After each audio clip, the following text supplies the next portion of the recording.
नमस्कार दोस्तों, कैसे हो। आपका चैनल एडू प्ले विथ ऋषि में स्वागत है। मैं ऋषि कुमार आप लोग के बीच एक बार फिर से पॉलिटी MCQ 300 लेकर उपस्थित हूँ। दोस्तों, जैसा कि मैं पिछले 6 पार्ट आप लोग को पढ़ा चुका हूँ पॉलिटी का टॉप 300 क्वेश्चन, जो कि यह किसी न किसी एग्ज़ाम में आया हुआ है और इसी का मैं क्वेश्चन करा रहा हूँ और इसके साथ साथ क्वेश्चन के साथ साथ इसका एक्सप्लेनेशन करा रहा हूँ दोस्तों। तो चलिए दोस्तों, बिना देर किए स्टार्ट करते हैं टॉप 300 पॉलिटी MCQ। शुरू करने से पहले आप लोग से रिक्वेस्ट होगा कि प्लीज़ चैनल पर आप लोग नए हैं तो चैनल को लाइक कीजिए, सब्सक्राइब कीजिए और ज़्यादा से ज़्यादा शेयर कीजिए। चलिए दोस्तों, बिना देर किए हुए शुरू करते हैं पॉलिटी का टॉप 300 MCQ। अगर आप लोग पिछले 5 पार्ट नहीं देखे हैं दोस्तों तो आप लोग पूरा पार्ट देखिए, आपका ये रामबाण साबित होगा। और टोटल पार्ट आप लोग देख लीजिए दोस्तों, एक भी क्वेश्चन किसी भी एग्ज़ाम के मैं बात कर रहा हूँ, वनडे एग्ज़ाम जो भी ऑब्जेक्टिव होगा एक भी क्वेश्चन नहीं छूटेगा। चलिए दोस्तों, तो मैं स्टार्ट करता हूँ। अगला आज का पहला क्वेश्चन है मेरा, क्या है, करेगा भारत के किस राज्य में द्विसदनीय व्यवस्थापिका नहीं है। देखिए दोस्तों, राज्य द्विसदनीय मतलब क्या है, नहीं 2 सदन, यानी राज्य का कह रहा है तो विधानसभा और विधान परिषद, विधानसभा और विधान परिषद। देखिए दोस्तों, जब जम्मू कश्मीर राज्य पुनर्गठन अधिनियम 2019 जो आया था, उससे पहले जो था आपका, जब पुनर्गठन अधिनियम 2019 का आया तो जम्मू कश्मीर में भी पहले द्विसदनीय व्यवस्था था, लेकिन 2019 के बाद द्विसदनीय व्यवस्था जम्मू कश्मीर से क्या किया गया, हटा दिया गया है। क्लियर है। और अभी वर्तमान में जो है आपका टोटल 6 राज्य में जो है द्विसदनीय व्यवस्था है। कौन कौन से 6 राज्य में है तो याद रखिएगा। देखिए, साउथ से याद रखिए, आंध्र प्रदेश, तेलंगाना, कर्नाटक, महाराष्ट्र, उत्तर प्रदेश, बिहार। मात्र 6 राज्य में ही क्या है, द्विसदनीय व्यवस्था, यानी कहने का मतलब वहाँ पर क्या है, विधानसभा और विधान परिषद दोनों है। ठीक है। कितने राज्य में, 6 राज्य में। कौन कौन से राज्य है तो आंध्र प्रदेश, कर्नाटक, तेलंगाना, महाराष्ट्र, उत्तर प्रदेश और बिहार।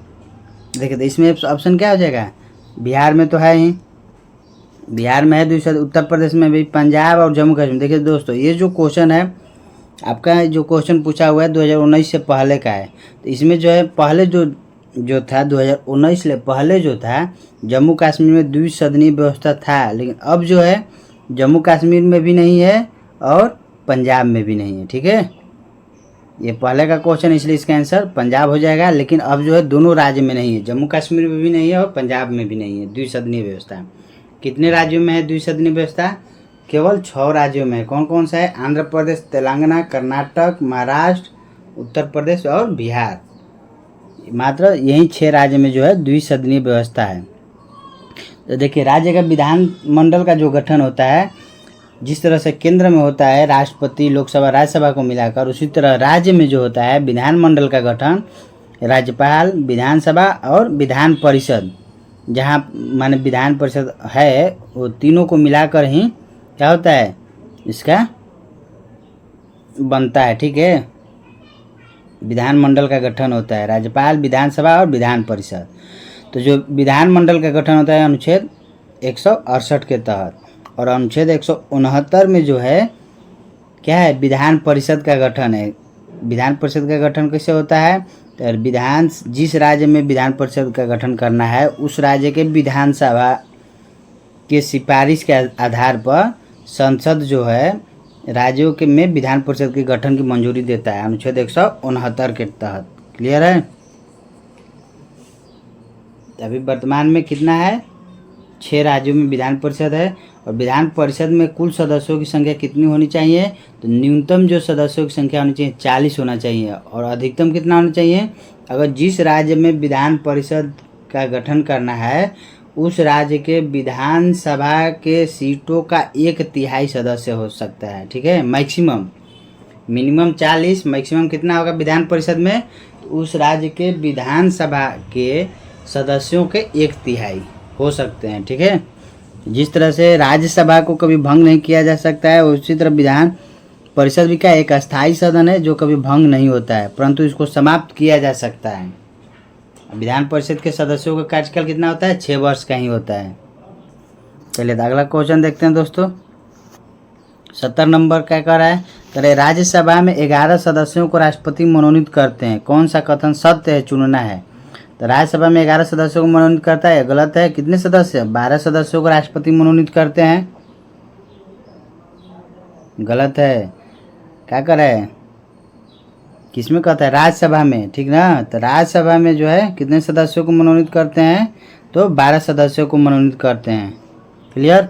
अब अगला कर है, प्रत्याशी को उसी राज्य का होना चाहिए जहां से वह राज्यसभा चुनाव लड़ रहा हो, ऐसा कुछ नहीं है दोस्तों, ये भी स्टेटमेंट गलत है। राज्यसभा को भंग किया जा सकता है, ये भी गलत है। लोकसभा में राष्ट्रपति 2 सदस्यों मनोनीत करते हैं, ये सही स्टेटमेंट है दोस्तों। राष्ट्रपति जो है लोकसभा में 2 सदस्यों को मनोनीत कर सकते हैं, ठीक है। अब ये भी मैंने हटा दिया गया है। क्लियर।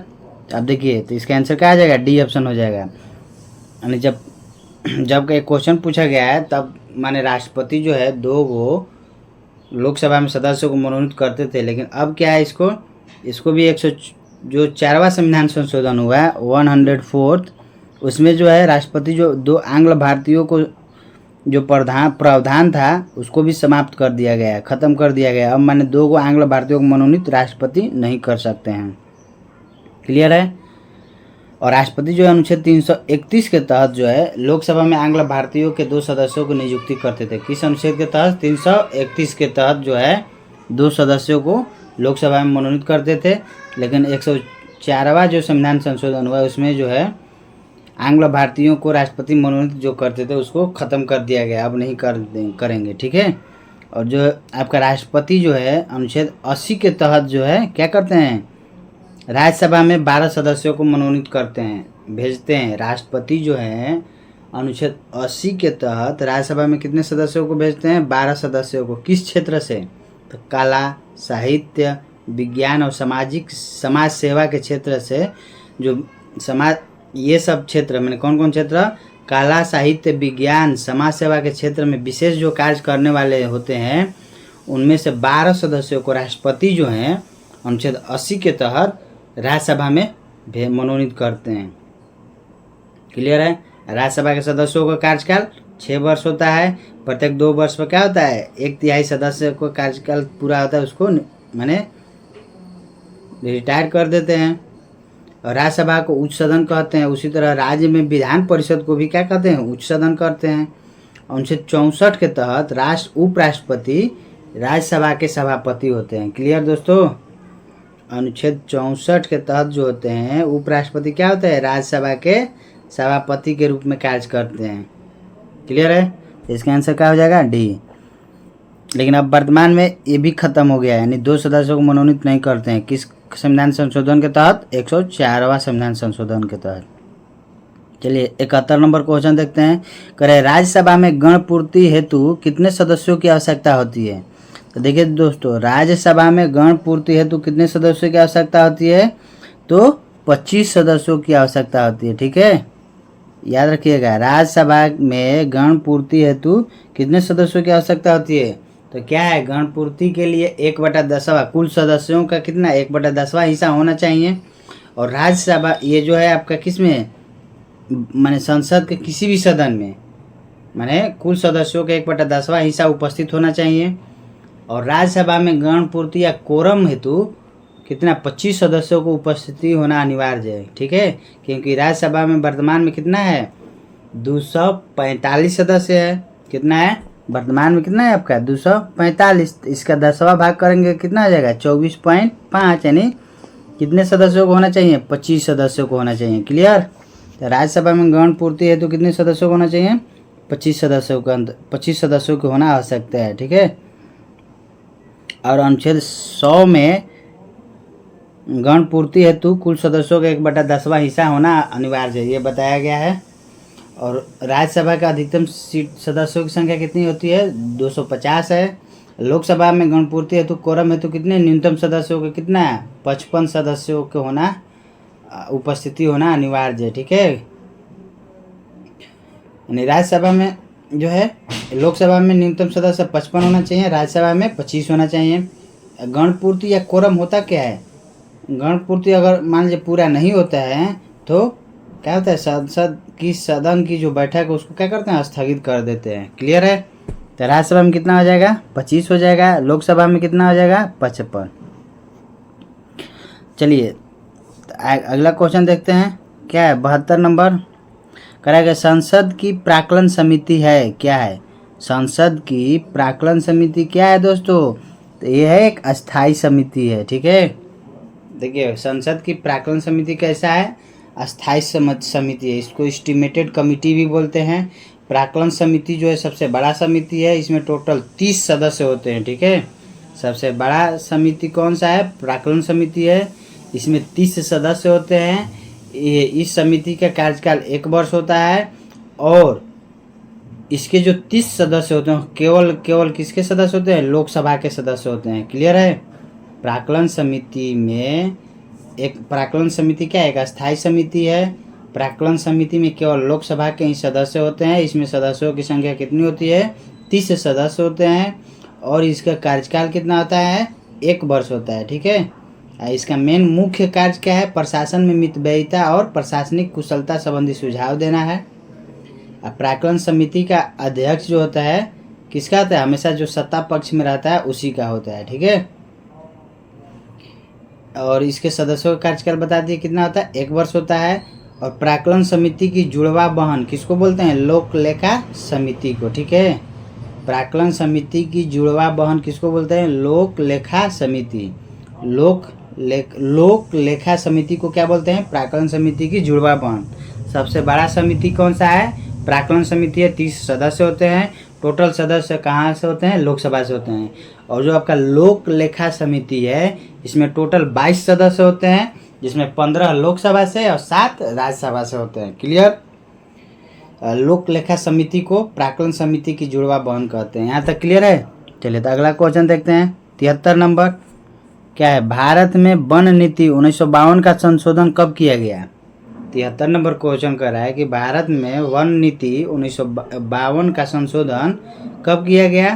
तो देखिए जो दोस्तों, वन नीति संशोधन हुआ था 1988 में। ठीक ना, कब हुआ था, 1988 में। याद रखिएगा, वन नीति संशोधन कब हुआ, 1988 में। भारत के राष्ट्रीय वन नीति जो 1952 के अनुसार क्या था कि देश के 1/3 यानी 33% भूभाग पर वनों का विस्तार होना चाहिए। जो भारत का वन नीति 1952 है उसमें क्या था कि देश के 1/3 भूभाग यानी कहने का मतलब क्या, 33% भूभाग पर वन होना चाहिए, इतना था। ठीक है, और जो 1988 में इसको जो संशोधित किया गया तो इसमें क्या क्या लक्ष्य निर्धारित किया गया था। इसमें लक्ष्य निर्धारित किया गया था कि समस्त भौगोलिक क्षेत्र के 33% भूभाग पर वनावरण होना चाहिए। याद रखिएगा, समस्त भौगोलिक क्षेत्र के कितना परसेंट वनावरण होना चाहिए, 33% होना चाहिए। सामाजिक वानिकी कार्यक्रम को बढ़ावा देते हुए वृक्षारोपण को प्रोत्साहित करना है। ये जो है वन नीति 1988 में जो संशोधन हुआ उसमें यह लक्ष्य रखा गया था कि कुल भौगोलिक क्षेत्र का 33% भूभाग पर वन होना चाहिए और सामाजिक वानिकी कार्यक्रम को बढ़ावा देते हुए वृक्षारोपण को प्रोत्साहित करना चाहिए, पारिस्थितिकी संतुलन को कायम रखना चाहिए। क्लियर है। और एक राष्ट्रीय कृषि आयोग जो है 1976 में सुझाव दिया गया था कि सार्वजनिक एवं निजी भूमि पर वृक्षारोपण को बढ़ावा देने के लिए राष्ट्रीय कृषि आयोग बनाया जाए। ठीक है, और देश के प्रथम वन नीति कब आया था, देश में प्रथम वन नीति 1894 में लाया गया था। याद रखिएगा, कब लाया गया था, 1894। पहला वन नीति जो देश में आया था कब आया था, 1894 में आया था दोस्तों, याद रखिएगा। ठीक है, चलिए नेक्स्ट क्वेश्चन 74 नंबर का क्वेश्चन क्या है, कहला भारत में राष्ट्रपति चुने जाने से पूर्व रामनाथ कोविंद कहाँ के गवर्नर थे। तो दोस्तों आपको भी पता है, सबको भी पता है कि जो राष्ट्रपति चुने गए थे रामनाथ कोविंद, वह राष्ट्रपति चुने जाने से पहले कहाँ के गवर्नर थे, तो बिहार से थे। ठीक है, बिहार के गवर्नर थे। क्लियर। रामनाथ कोविंद जो है इनका कार्यकाल कब हुआ था, 25 जुलाई 2017 से 25 जुलाई 2022 तक थे। अभी कौन है राष्ट्रपति, द्रौपदी मुर्मू। ठीक है, पहला आदिवासी महिला राष्ट्रपति हैं द्रौपदी मुर्मू। ठीक है, जो भारत के 15वें राष्ट्रपति निर्वाचित हुई हैं। कहाँ के रहने वाले, झारखंड के राज्यपाल रह चुकी थी। राष्ट्रपति निर्वाचित होने से पहले झारखंड के राज्यपाल थी। क्लियर। और ये उड़ीसा के रहने वाली है। अगर प्रथम महिला राष्ट्रपति कहेंगे तो क्या है? प्रथम महिला राष्ट्रपति प्रतिभा पाटिल। क्लियर। ये जो थी राजस्थान के राज्यपाल थी, प्रतिभा पाटिल राजस्थान के राज्यपाल थी जब राष्ट्रपति बनने से पहले। रामनाथ कोविंद कहाँ के रहने वाले हैं? यूपी के हैं, कानपुर से। रामनाथ कोविंद जो थे क्या थे? दूसरे दलित राष्ट्रपति थे। और भारत के में अनुच्छेद 52 में जो है राष्ट्रपति का क्या है? पद का प्रावधान है, याद रखिएगा। पकानी 52, 53, 54, याद रखिएगा। पकानी क्या है? पद से पद। 52 में क्या है? पद है। कानी का से कार्यकाल हो गया, ठीक है। नी से नियुक्ति 55, 52, 53, 54। 54 में नियुक्ति है, नियुक्ति की प्रक्रिया। 53 में क्या है? कार्यपालिका के अध्यक्ष। और 52 में क्या है? पद है राष्ट्रपति का, याद रखिएगा। पकानी। चलिए दोस्तों, इसका आंसर क्या हो जाएगा? तो बिहार के राज्यपाल थे। चलिए नेक्स्ट क्वेश्चन 75 नंबर देखते हैं। 75 नंबर क्या कर रहा है कि निम्नलिखित में से कौन सा एक आदेश किसी व्यक्ति को गैर कानूनी ढंग से बंदी बनाए जाने पर उसकी स्वतंत्रता सुनिश्चित करने के लिए उच्चतम न्यायालय द्वारा जारी किया जाता है? कह रहा है निम्नलिखित में से कौन सा आदेश किसी व्यक्ति को गैर कानूनी ढंग से बंदी बनाए जाने पर उसकी स्वतंत्रता सुनिश्चित करने के लिए उच्चतम न्यायालय द्वारा जारी किया जाता है? तो कौन सा का हो गया है ये? अगर किसी व्यक्ति को गैर कानूनी ढंग से बंदी बना लिया गया है तो उसकी स्वतंत्रता सुनिश्चित करने के लिए उच्चतम न्यायालय ने जारी किया जाता है। कौन सा? बंदी प्रत्यक्षीकरण, ठीक है। कौन सा? बंदी प्रत्यक्षीकरण। टोटल कितने रीट जारी करते हैं? 5 प्रकार का रीट जारी करते हैं, ठीक ना। कितने प्रकार के? तो 5 प्रकार का रीट जारी करते हैं। कौन कौन? अनुच्छेद 32 के तहत सुप्रीम कोर्ट जो है 5 प्रकार का रीट जारी करता है। कौन कौन? बंदी प्रत्यक्षीकरण, परमादेश, उत्प्रेषण, प्रतिषेध और अधिकार परीक्षा, ठीक है। 5 प्रकार के रीट जारी करते हैं। अगर कि और मौलिक अधिकार के हनन होने पर उच्च न्यायालय ने 5 प्रकार के रीट जारी करता है। इस बात को याद रखिएगा। उच्चतम न्यायालय जो है, सुप्रीम कोर्ट जो है अनुच्छेद 32 के तहत करता है, और हाई कोर्ट जो है, उच्च न्यायालय जो है अनुच्छेद 226 के तहत करता है। 5 प्रकार के रीट जारी करता है, ठीक ना। क्या है?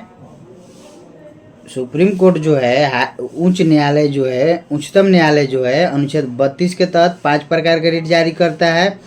और उच्च न्यायालय हाई कोर्ट जो है अनुच्छेद 226 के अंतर्गत 5 प्रकार के रीट जारी करते हैं। लेकिन उच्च न्यायालय जो है मौलिक अधिकार के हनन के अतिरिक्त किसी अन्य प्रयोजन के लिए भी रीट जारी कर सकता है। यानी रीट जारी करने का सबसे अधिक प्रावधान किसमें है? उच्च न्यायालय में है। इस बात को याद रखिएगा। यानी 5 प्रकार का तो रीट जारी करता ही करता है, हाई कोर्ट भी, सुप्रीम कोर्ट भी। लेकिन हाई कोर्ट को अलग से भी एक्स्ट्रा पावर है, वह रीट जारी कर सकता है। क्लियर। उच्च न्यायालय को एक अलग से है। तो इसमें क्या हो जाएगा? बंदी प्रत्यक्षीकरण। क्लियर। चलिए अगला क्वेश्चन देखते हैं। 76 नंबर। 76 नंबर का क्वेश्चन क्या है? वर्तमान में राज्यसभा में सीटों की कुल संख्या कितनी है? देखिए दोस्तों, कह रहा है कि वर्तमान में राज्यसभा में कुल सीटों की संख्या कितनी है? वर्तमान कह रहा है, तो कुल सीटों की संख्या कितनी है? अभी बताए थे 245, लेकिन अधिकतम कितना है? 250। क्लियर। तो इसका आंसर क्या हो जाएगा? कुल सीटों की संख्या अभी वर्तमान में 245 है। क्लियर। और अधिकतम कितना होता है? 250। 12 सदस्यों को राष्ट्रपति जो हैं क्या करते हैं? मनोनीत करते हैं। किस अनुच्छेद के तहत? अनुच्छेद किसके तहत? अभी बताए थे आप लोग को, पिछले जस्ट पीछे बताए हैं कि कितने, किस अनुच्छेद के तहत? अनुच्छेद 80 के तहत जो है राष्ट्रपति जो है राज्यसभा में 12 सदस्यों को मनोनीत करते हैं, ठीक है। वैसे सदस्य जो कला, साहित्य, समाज सेवा, विज्ञान के क्षेत्र में उत्कृष्ट योगदान दिया हो। और राज्यसभा के सदस्यों की न्यूनतम आयु कितनी होनी चाहिए? 30 वर्ष होनी चाहिए। लोकसभा में 25 वर्ष, और लोकसभा में अधिकतम संख्या कितना है? 552 है, ठीक है। क्वेश्चन देखते हैं, इसका आंसर क्या हो जाएगा? न्यूनतम सदस्य कुल प्रभावी वर्तमान में कितना है? तो 245। देखिए तो अगला क्वेश्चन 77 नंबर। भारतीय संविधान का अनुच्छेद 117 का संबंध किससे है?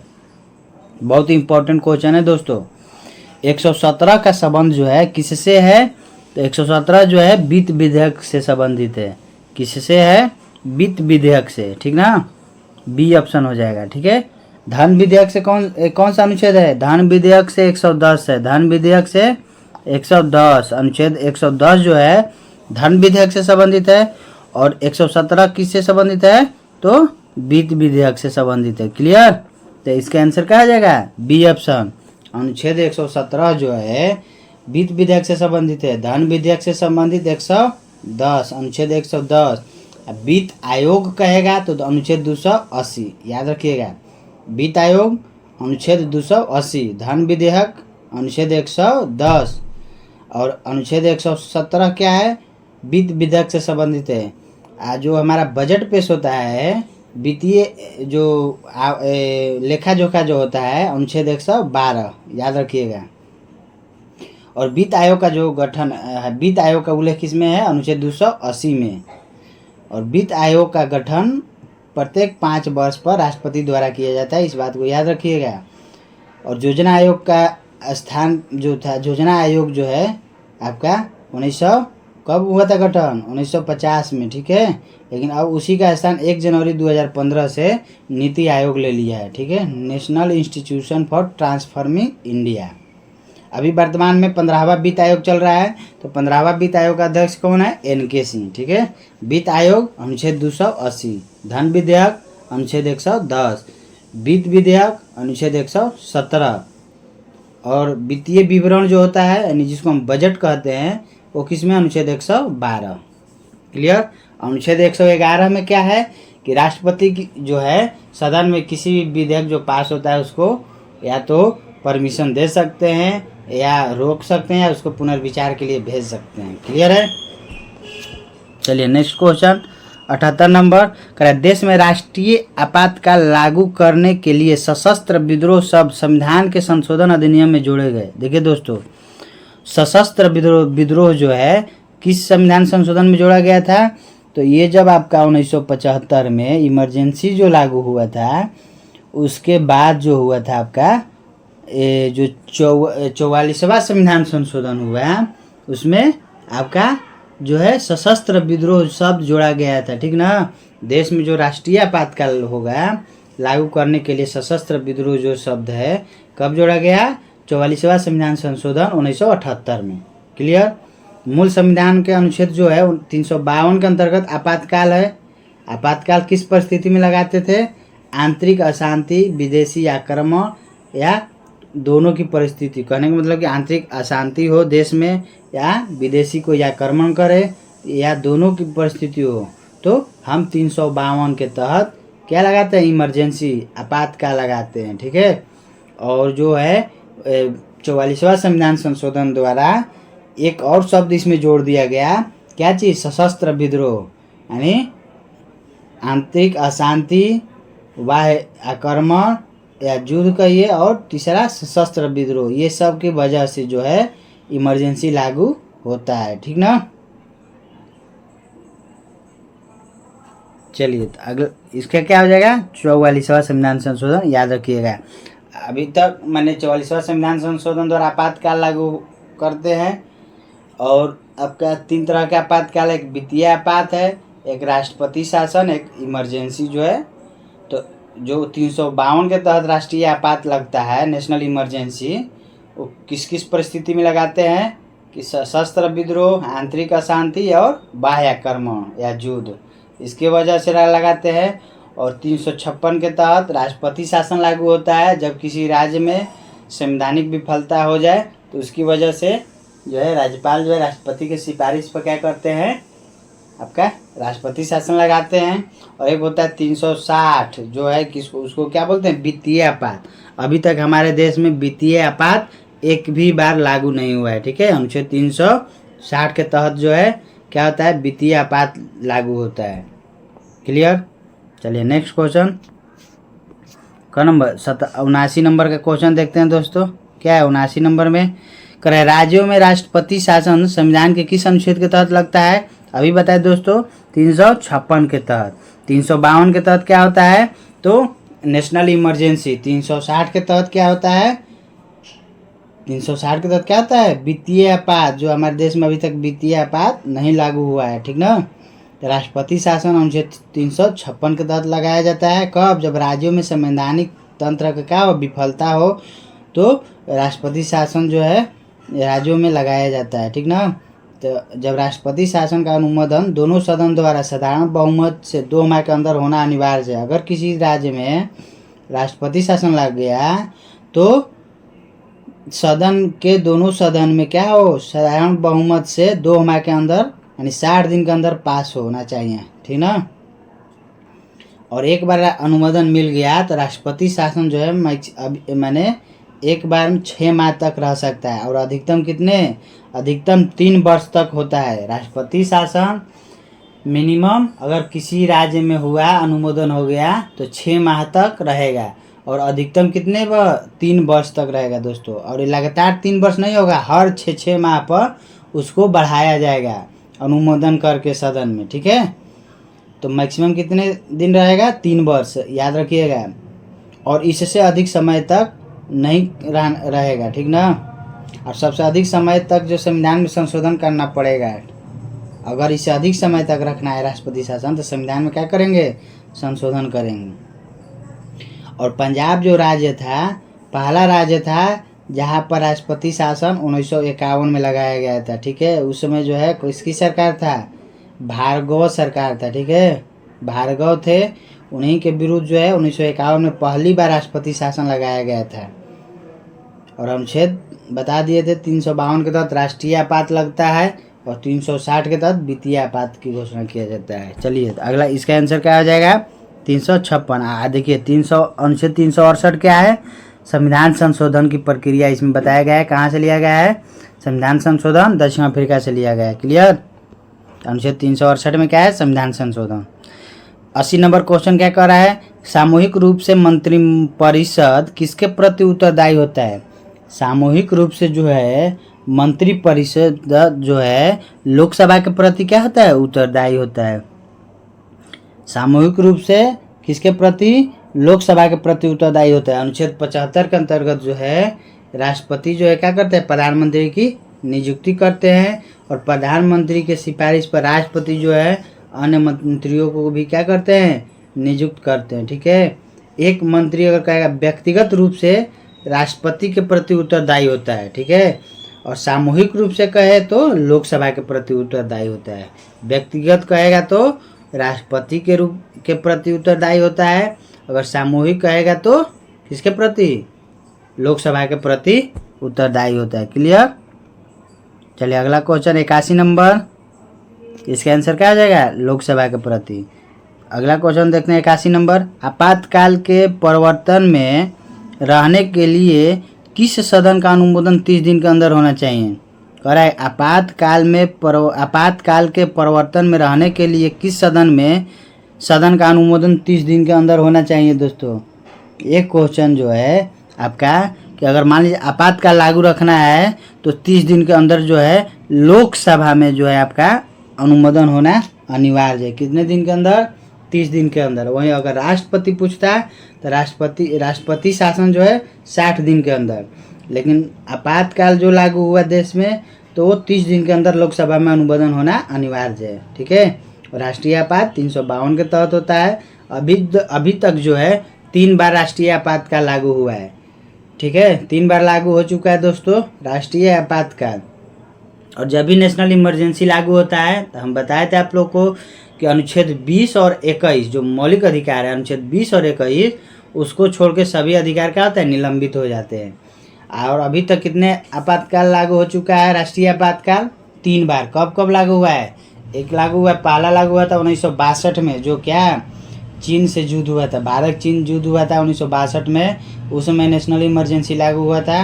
दूसरा कब लगा हुआ था, 1971 में जब पाकिस्तान के साथ युद्ध हुआ था। तीसरा कब हुआ, 1975 में जो आंतरिक अशांति के आधार पर जो है इंदिरा गांधी की सरकार थी उस समय इमरजेंसी लागू किया गया था, ठीक है। अभी तक नेशनल इमरजेंसी राष्ट्रीय आपातकाल जो है 3 बार लागू हो चुका है। क्लियर है। और आपातकाल के समय जो है मौलिक अधिकारों के निलंबन का जो प्रावधान है कहाँ से लिया गया है, जर्मनी के संविधान से, ठीक है। और 1935 के भारत शासन अधिनियम दोनों से लिया गया है। क्लियर, इस बात को याद रखिएगा। और आपातकाल में लोकसभा का कार्यकाल जो है अधिकतम 1 वर्ष के लिए क्या होते हैं, बढ़ाया जा सकता है। अगर मान लीजिए लोकसभा का समय पूरा हो रहा है और इमरजेंसी लग गया तो उसका कार्यकाल जो है 1 वर्ष के लिए बढ़ा सकते हैं। क्लियर। चलिए नेक्स्ट क्वेश्चन देखते हैं। 82 नंबर का क्वेश्चन दोस्तों क्या कह रहा है, देखिए कह रहा है कि भारत के नियंत्रक एवं महालेखा परीक्षक द्वारा दिया गया लेखा परीक्षण संबंधी प्रतिवेदन की जांच कौन सी समिति करती है। यानी भारत के नियंत्रक और महालेखा परीक्षक यानी कैग द्वारा जो लेखा परीक्षण संबंधित प्रतिवेदन दिया जाता है, कौन सी कमेटी जांच करती है दोस्तों, तो इसको जांच करने की कमेटी जो है लोक लेखा समिति करती है। ठीक है, लोक लेखा समिति जो है प्राक्कलन समिति की जुड़वा बहन कहते हैं। इसमें टोटल 22 सदस्य होते हैं, 15 लोकसभा से और 7 राज्यसभा से। इसका भी कार्यकाल जो होता है 1 वर्ष का होता है। ठीक है, और लोक लेखा समिति का जो अध्यक्ष होता है जनरली क्या होता है, विपक्षी पार्टी का ही होता है। क्लियर। लेकिन प्राक्कलन समिति का जो अध्यक्ष होता है सत्तारूढ़ पार्टी का होता है। सबसे बड़ा समिति कौन सा है, प्राक्कलन समिति, एस्टिमेटेड कमिटी, जिसमें 30 सदस्य होते हैं और 30 के 30 क्या होता है, लोकसभा का सदस्य होते हैं। ठीक ना। लोक लेखा समिति को ही लोकसभा का वास्तविक समिति बोला जाता है। ठीक ना। प्राक्कलन समिति में केवल लोकसभा के सदस्य होते हैं, तब बता दिया आपको, याद रखिएगा। चलिए दोस्तों तो और देखते हैं और आगे देखते हैं। चलिए तो आज यहीं तक रखते हैं दोस्तों, फिर मिलते हैं नेक्स्ट वीडियो में। और ये आज आप लोग का ये 7वां सीरीज है दोस्तों। पिछले 6 पार्ट आप लोग को मैं अपलोड कर दिया हूँ। आप अगर नहीं देखे होंगे तो आप पूरा पार्ट देखिए दोस्तों। उस 6 पार्ट का भी वीडियो का लिंक जो है इस वीडियो के डिस्क्रिप्शन में मैं डाल दूंगा, आप यहाँ से भी देख सकते हैं। ठीक है, और पूरा पार्ट आप लोग देख लीजिए, एक भी क्वेश्चन नहीं छूटेगा। और आप लोग से रिक्वेस्ट होगा प्लीज़ चैनल पर आप लोग नए हैं तो चैनल को लाइक कीजिए, सब्सक्राइब कीजिए और ज़्यादा से ज़्यादा शेयर कीजिए। चलिए दोस्तों आज यहीं रखते हैं, धन्यवाद।